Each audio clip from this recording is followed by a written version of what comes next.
Kubor nakaslem jong unongsan hima.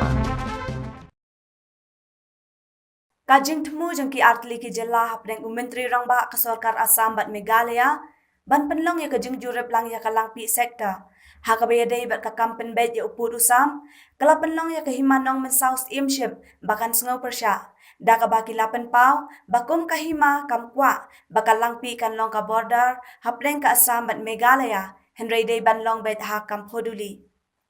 ya kanila kren da kinongkit kam jogatay kahima hakilat pathay kubor hakakat atarik ubanay risaw arhajar arpaway hadian ka lang jong ka border committee ka KHADC Hanongstone.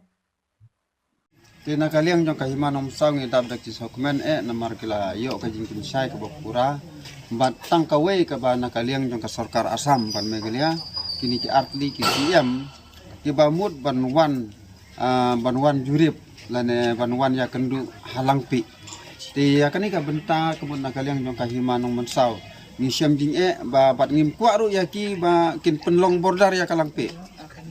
handai ka border jong ki kalong hakom paduli na stisharu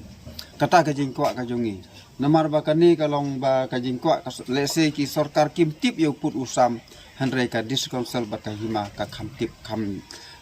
ya kata tena kaliang jong kahima nong mensaw ni penbena bat ngin kren ya kani ha khmat yong phi ba ya mentahi ba kahima kan jaj baik punya caprang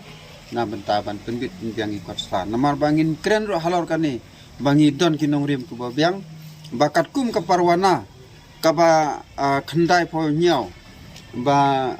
khakasnam khat phas pa nyopolai lapen scam da ka Sorkar British ya kan nong mesau stateship te bakal district council klari instead biang ya kanong mensaw bar kala hap haka satri jong district council namar ka district council kala pejnya ya ke kot kisla menta na kaliang jong kahima ngin yaj baik ngin ya syafrang bakat kum